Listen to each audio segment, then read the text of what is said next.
नमस्कार साथियों, स्वागत है आपका नए वीडियो में। आज हम आपको कराएंगे अध्याय 4। चलो अध्ययन करते हैं। अध्याय 4, राजस्थान में प्राचीन सभ्यता स्थल।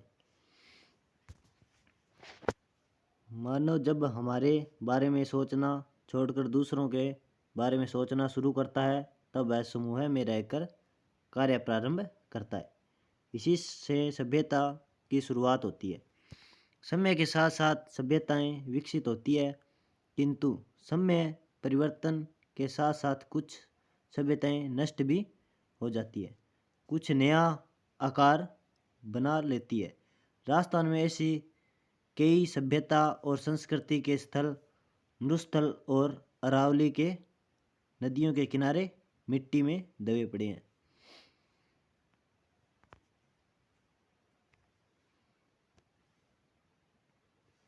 राजस्थान में मानव के प्रारंभिक क्रियाकलाप क्या थे, वे कब से प्रारंभ हुए, इसके लिखित साक्ष्य उपलब्ध नहीं है। जिस काल का लिखित इतिहास उपलब्ध नहीं होता है, उसके बारे में उत्खनन से प्राप्त सामग्री के आधार पर ही जाना जा सकता है। उत्खनन से प्राप्त हुए प्राचीनतम साक्ष्यों में आवास स्थल, लकड़ी, अनाज, हड्डी और पत्थरों के अस्त्र शस्त्र और उपकरण प्रमुख है। चूंकि प्राप्त उपकरणों में पत्थर के उपकरणों की संख्या अत्यधिक है, अतः प्रारंभिक युग को प्रस्तर युग कहा गया है। प्रस्तर युग में मानव अपनी आवश्यकता पूर्ति के लिए जानवरों का शिकार करता था अथवा जंगलों में कंदमूल एकत्रित कर अपना पेट भरता था। अतः उसने कुल्हाड़ी, गंडासा, छुरा आदि उपकरण बनाए। चित्र 4.1 को देखकर जानिए कि राजस्थान में प्रस्तर युग के ये उपकरण मुख्यतः बनास, गंभीर, बेड़च और चंबल नदी घाटियों और 16 सरियों में बहुतायत में मिलते हैं। प्रस्तर युग के बाद ताम्र कांस्य युग काल तथा उसके पश्चात लोहा युग के अवशेष प्राप्त होते हैं।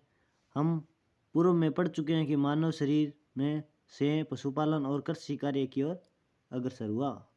पत्थर के स्थान पर उसने धातु के उपकरण बनाने प्रारंभ किए। धातुओं में सर्वप्रथम तांबे का उपयोग प्रारंभ किया। राजस्थान में ताम्र सभ्यता के अवशेष कालीबंगा, गणेश्वर, आहड़ आदि क्षेत्रों से प्राप्त हुए। ये देखियो साथियों, कालीबंगा सभ्यता का चित्र जो हमारे हनुमानगढ़ जिले में है।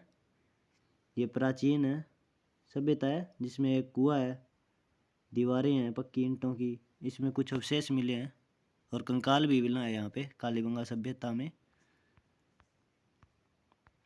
ये देखिए सभ्यता के प्राचीन केंद्र, यहाँ क्या क्या मिला है, किन किस स्थान से। हनुमानगढ़ जिले में कालीबंगा सभ्यता है, हनुमानगढ़ में पीलीबंगा सभ्यता है, रंगमहल है, हनुमानगढ़ में बड़ोपल है।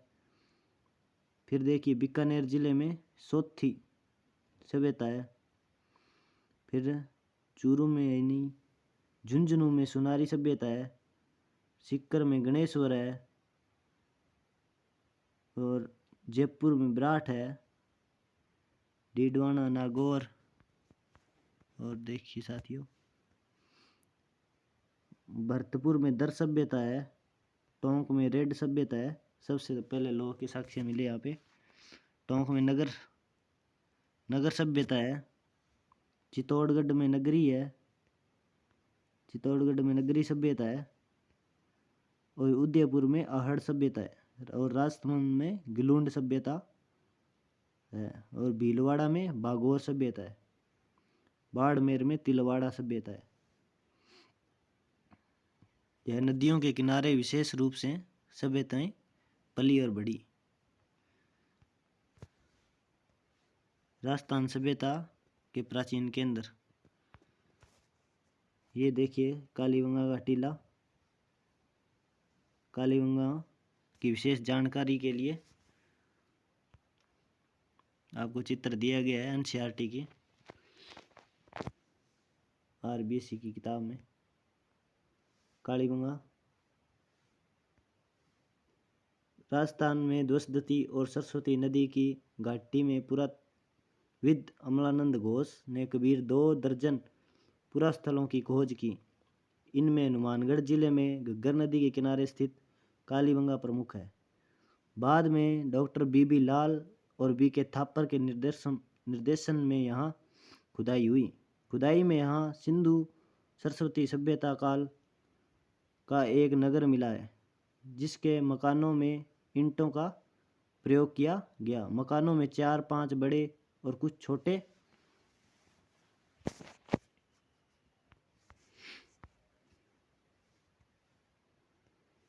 कमरे होते थे। बस्ती के गंदे पानी के निवास के लिए यहीं लकड़ी व ईंटों की नालियाँ बनी हुई है। यहाँ चबूतरे भी मिले हैं जिन पर अग्निकुंड वेदिकाएं बने हुए हैं। सभ्यता यह धार्मिक कार्य हेतु प्रयुक्त होते हैं। दूसरे टीले के उत्खनन में एक दुर्ग के अवशेष मिले हैं। कालीबंगा में 2 टीले मिले हैं। एक टीले पर आम जनता रहती थी और दूसरे टीले में दुर्ग के अवशेष मिले हैं। कालीबंगा के नगर योजना सिंधु सरस्वती सभ्यता की नगर योजना के समरूप दिखाई देती है। इस क्षेत्र में नगर की प्राचीर के बाहर जोती हुई कृषि भूमि के भी साक्ष्य मिले हैं। खुदाई में हमें गाय के मुख वाले प्याले, तांबे के बेल, कांस्य के दर्पण, हाथी दांत का कंगा, मिट्टी के बर्तन, कांच की मणियाँ, खिलौने आदि प्राप्त हुए हैं। कालांतर में नदियों का पानी सूखने और मरुस्थल के बढ़ने से यह समृद्ध बस्ती उजड़ गई। घाटपुर उदयपुर की सभ्यता देखते हैं। उदयपुर के पूर्व में आहाड़ बेड़च नदी के किनारे 2 टीले दिखाई देते हैं, जिसको स्थानीय लोग धूलकोट कहते हैं। यह बस्ती पहले ताम्रावती के नाम से जानी जाती थी। ऐसा प्रतीत होता है कि तांबे के औजारों के निर्माण व केंद्र होने से यह नाम पड़ा। 10वीं या 11वीं शताब्दी में इसे घाटपुर के नाम से जाना जाने लगा। यहाँ से प्राप्त मकानों की दीवारें पत्थरों एवं मिट्टियों से बनी हुई है। इसमें छत बांस और केल्लू से बनी होती थी। बड़े कमरों के बीच में बांस की पर्दी पर मिट्टी चढ़ाकर उसे छोटे छोटे कमरों ओवरों में विभाजित किया जाता था।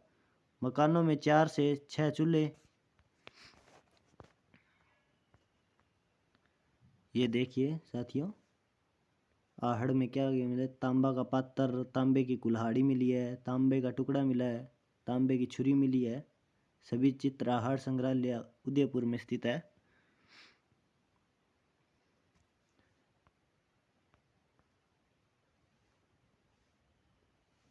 जो संयुक्त परिवार या सामूहिक भोजन विधि के साक्ष्य है। यहाँ उच्च कोटि के चावल उत्पादित होते हैं। आहड़ में भट्टी नुमा चूल्हा मिला है। इससे यह माना जाता है कि यहाँ तांबा पिघलाया जाता था। आहड़वासी बर्तन बनाने की कला में दक्ष थे। यहाँ मिले लाल भूरे मर्द भांड हाथ की सफाई तथा अलंकरण की दृष्टि से उत्कृष्ट थे। धूलकोट के 1951 से 52 में उत्खनन में तस्तरियाँ, दीपक, धूपदानियाँ, कटोरियाँ, मटके, कलश, चूड़ियाँ, खिलौने, 26 किस्म के मणिये, 6 तांबे की मुद्राएं और 3 मुहरें प्राप्त हुई है। ऐसा प्रतीत होता है कि पूरा प्राकृतिक प्रकोप से विध्वंस हुई इस सभ्यता के लिए उत्तर पूर्व और दक्षिण पूर्व की ओर बढ़े तथा गिलुंड व भगवानपुरा जैसे स्थान बसाए। देखिए साथियों, बालाथल सभ्यता। बालाथल उदयपुर जिले की बल्लभ नगर तहसील में बालाथल में मिली सभ्यता ताम्र पाषाणकालीन आहार संस्कृति से संबंधित है। यहाँ 11 कमरों के एक बड़े भवन एवं दुर्ग जैसे चिन्ह भी प्राप्त हुए हैं। बालाथल में तांबे के चाकू, कुल्हाड़ी, छेनी, बाण जैसे उपकरण तथा कर्णफूल, गले के हार की लटकन आदि आभूषण मिले हैं। यहाँ के निवासियों से मिश्रित अर्थव्यवस्था प्रचलित थी। कृषि, पशुपालन तथा शिकार तीनों जीविका के साधन थे। बालाथल में लोहा काल के अवशेष भी प्राप्त हुए हैं। यहाँ लोहा गलाने की भट्टियों के चिन्ह मिले हैं। विराट के अतिरिक्त बालाथल ही ऐसा स्थान है जहाँ भुना हुआ वस्त्र प्राप्त हुआ है। बालाथल भी उदयपुर में है साथियों। गणेश्वर सभ्यता। सीकर जिले के नीमका थाना तहसील में गणेश्वर से एक विशिष्ट संस्कृति के अवशेष मिले हैं। इसे ताम्र संचयी संस्कृति कहा जाता है। यह संस्कृति पूर्वी राजस्थान एवं गंगा घाटी के क्षेत्र में पल्लवित हुई। गणेश्वर में ताम्र उपकरण बहुतायत में मिलते हैं। इसका कारण खेतड़ी ताम्र भंडार की निकटता रही होगी। ताम्र उपकरणों में बाण, छेड़ियाँ, मछली पकड़ने के कांटे, उस तरह के फलक, अंगुलियाँ आदि प्रमुख है। ऐसा प्रतीत होता है कि जहाँ से दोहरी पेचदार सिरों वाली ताम्र पिनों को पश्चिमी तथा मध्य एशिया में निर्यात किया था। गणेश्वर में मिट्टी के 2 प्रकार के बर्तन मिले हैं। हड़प्पा पूर्व संस्कृति के हल्के लाल रंग के पतले बर्तन, लाल चिकनी मिट्टी विशिष्ट चित्रकारी वाले मजबूत बर्तन। इन बर्तनों में मर्तबान, कलश, प्याले, तसले, ढक्कन, हांडी प्रमुख है।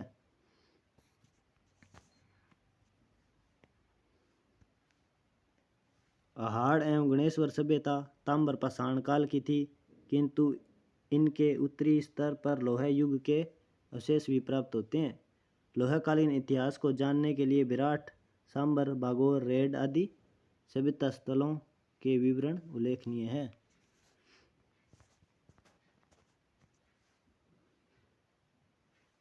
ये देखिए साथियों, अशोक के विराट से प्राप्त शिलालेख जयपुर में है। विराट सभ्यता। जयपुर जिले में स्थित विराट कस्बा हर युग की सभ्यता संस्कृति का प्रमुख केंद्र रहा है। इसकी बिज्जक की पहाड़ी और भीम की डूंगरी पुरातात्विक की दृष्टि से महत्वपूर्ण है। महाभारत में इसका उल्लेख मत्स्य जनपद की राजधानी विराटनगर के रूप में हुआ है। यहाँ पांडवों ने अपने अज्ञातवास के अंतिम दिन व्यतीत किए थे। मौर्य काल में भी यह एक प्रमुख केंद्र था। यहाँ अशोक के 2 स्तंभ लेख, भाब्रू या विराट शिलालेख एवं बौद्ध मठ के अवशेष प्राप्त होते हैं।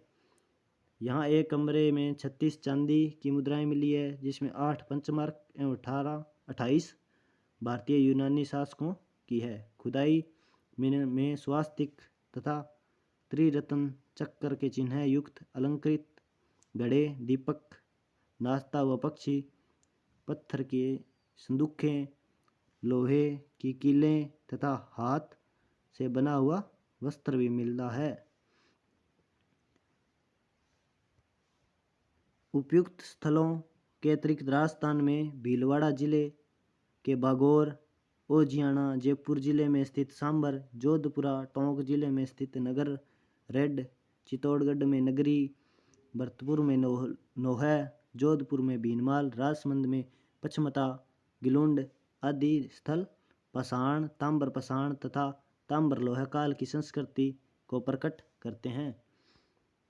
ये देखिए साथियों, विराट का बौद्ध मठ जो जयपुर में स्थित है, प्राचीन सभ्यता के कुछ साक्ष्य यहाँ से मिले हैं। धन्यवाद साथियों आपका, आपने जो समय निकाल कर इस वीडियो को देखा। Thank you.